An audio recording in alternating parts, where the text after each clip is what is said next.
Oi pessoal, tudo bem? Eu estou aqui hoje para responder perguntas que vocês fizeram no canal, portanto, se você tem interesse na temática do direito previdenciário, eu lhe convido a permanecer no vídeo.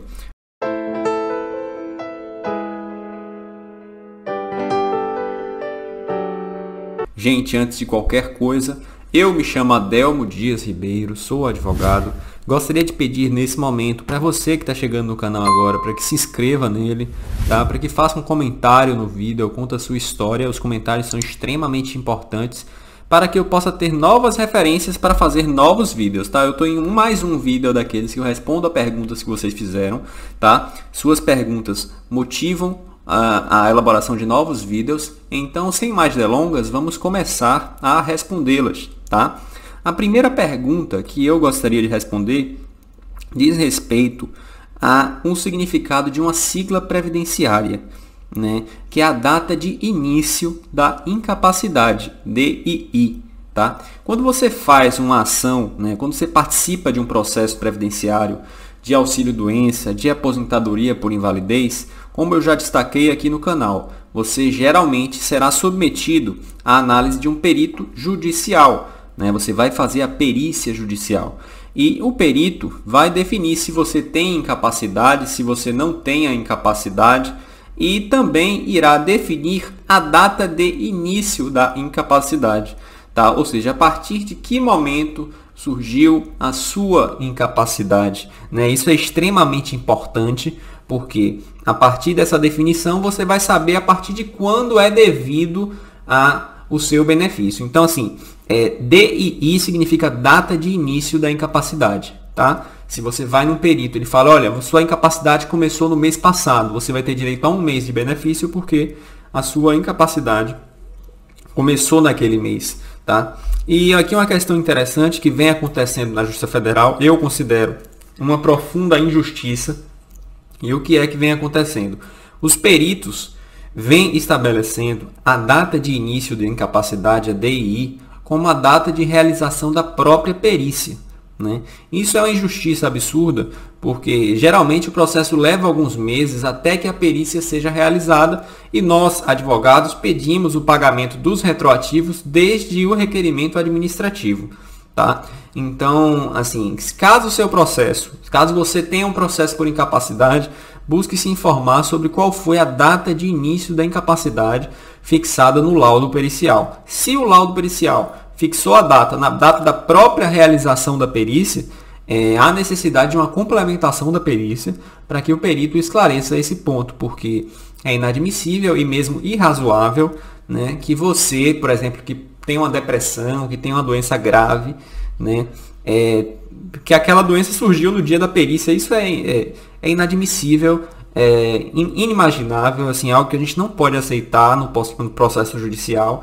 E, ao meu ver, o perito que está agindo dessa forma está cometendo uma infração ética. Tá? Então, você que está com esse problema da DII ser a data da própria perícia, reclame isso com o seu advogado. Tá? E reclame e peça para o seu advogado reclamar na justiça, porque com certeza cabe um esclarecimento por parte da perícia. Há de se distinguir. Uma coisa é a data incerta. Né? Uma coisa é a data incerta, você não sabe precisar o início da incapacidade. Isso é uma coisa. Outra coisa é você dizer que a incapacidade começou no dia da perícia. Isso é má fé, isso tem que ser repudiado pelos advogados e pelos segurados do INSS. Tá, gente? Então, esse é o primeiro esclarecimento. Eu tenho um outro esclarecimento a fazer aqui de uma outra pergunta de um segurado, né, que acompanha a gente aqui no canal. Ele perguntou o que são os embargos de declaração, né, enquanto recurso, e quanto tempo eles levam para serem julgados. Tá? Eu vou tentar ser sintético com vocês. Os embargos de declaração são uma modalidade recursal feita para sanar omissão, para sanar erro material, questões pontuais, né, do julgado. É um recurso que não se volta, não se predispõe a rediscutir a própria decisão, né? Mas ele é utilizado naquelas hipóteses em que a decisão é omissa em algum ponto, né? Que ela não é clara sobre alguma questão, ou então que há um erro material, você vê que aquela frase não se aplica àquele caso, então você quer corrigir aquela situação. Tá? Então você, enquanto advogado, ou advogado particular, ou o advogado do próprio INSS, apresenta essa peça de embargo de declaração, com essa finalidade, né, de sanar essa incorreção na peça, seja por omissão, contradição, erro material ou obscuridade, tá? Então, essa é a finalidade do recurso. Não é um recurso diferente do recurso inominado, por exemplo, que cabe das sentenças do juizado, né, que você rediscute o próprio mérito do processo, ou seja, o próprio conteúdo do processo no recurso inominado está sendo rediscutido. Nos embargos, não. Você está ali querendo sanar uma questão, esclarecer uma questão de fato, tá? E qual o prazo para você apresentar os embargos? O prazo legal é de 5 dias, tá? É o prazo que está disposto no Código de Processo Civil, é o prazo que é repetido em diversas legislações, inclusive na legislação do juizado. Tá? O prazo de 5 dias para você apresentar essa peça. E, doutor, o juiz tem prazo para julgar? Não. Como eu já falei aqui em outro vídeo, né, o prazo dos juízes é impróprio. Né? Você tem algumas orientações no Código, né, sobre prazos que seriam considerados razoáveis para o juiz julgar, mas o prazo é impróprio, tá? Então, se os embargos são da sentença, eu entendo que vai ser aplicado aquele mesmo prazo da sentença de 30 dias, tá? Evidentemente que o juiz vai poder superar esse prazo, porque é um prazo impróprio, mas ele não vai poder protelar para 1 ano, tá? Aí é inadmissível. Mas, enfim, a gente tem referências sobre códigos específicos no código, mas essas referências não são rígidas, o juiz pode sim ultrapassar o prazo, tá? Então, a gente esclareceu, os embargos são uma peça instrumental voltada para sanar defeitos no julgado, você não busca com essa peça recursal rediscutir o mérito da decisão, tá? É uma peça que pode ser apresentada em até 5 dias e que o juiz não tem prazo para julgamento, o prazo não é próprio, tá? Então, fiz esses esclarecimentos e vou passar para a próxima pergunta. A terceira pergunta, aí, assim, é a última, porque eu não quero alongar demais o vídeo, pessoal, para não ficar muito cansativo. É uma pessoa com leucemia veio ao canal e perguntou se ela tem direito a benefício por incapacidade. Olha só, é muito comum você que é portador de câncer ter direito ao auxílio-doença, né, enquanto perdurar a doença, e em alguns casos a própria aposentadoria por invalidez.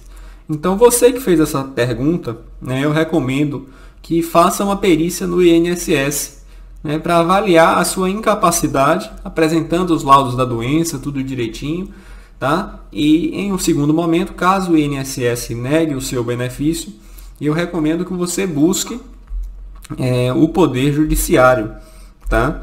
Aqui, eu enfrento um tratamento de leucemia linfática crônica, tenho direito à aposentadoria, faço quimioterapia. É muito provável que a senhora tenha direito a auxílio-doença e ou aposentadoria por invalidez. Mas para isso é fundamental que você marque uma perícia no INSS para que seja esclarecido esse ponto.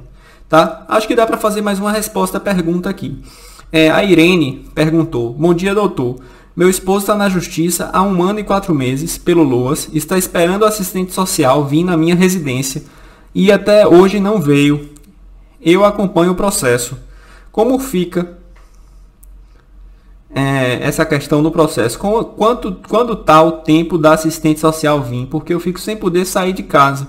Obrigado. Então, quando o juiz, Irene, fixa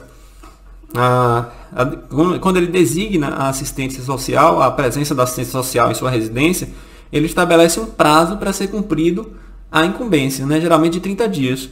Então, se a assistente não está cumprindo o prazo, é o caso do advogado peticionar nos autos para informar o magistrado, né, que está existindo descumprimento, né, do prazo fixado para comparecimento da assistente social. Né? Porque, evidentemente, esse prazo gera alguns transtornos na vida do segurado. O segurado tem que ficar em casa, tem que manter alguém em casa aguardando o assistente social.